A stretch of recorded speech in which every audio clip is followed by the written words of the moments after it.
வணக்கம் நண்பர்களே. பத்திரிகை செய்தி. பணம் கொடுத்து வாங்கிய சான்றிதழ் மூலம் நியமனம். 21 ஆண்டு பணியாற்றிய போலி ஆசிரியர் கைது. 10ஆம் வகுப்பு கூட தேர்ச்சி பெறாதது அம்பலம். காவேரிப்பட்டினம் அருகே 10ஆம் வகுப்பு கூட தேர்ச்சி பெறாத நிலையில் போலி சான்றிதழ் கொடுத்து 21 ஆண்டுகள் பணியாற்றியவரை போலீசார் கைது செய்தனர். கிருஷ்ணகிரி டிஸ்ட்ரிக்ட் இது. இவருக்கு 52 வயது.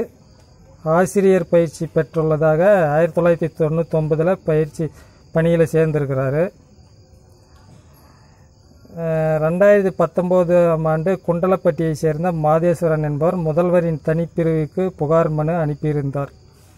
அதன் பேரில் கிருஷ்ணகிரி முன்னாள் முதன்மை கல்வி அலுவலர் முருகன் மற்றும் காவேரிப்பட்டினம் வட்டார கல்வி அலுவலர் செல்வராஜ் ஆகியோர் விசாரணை நடத்தினர்.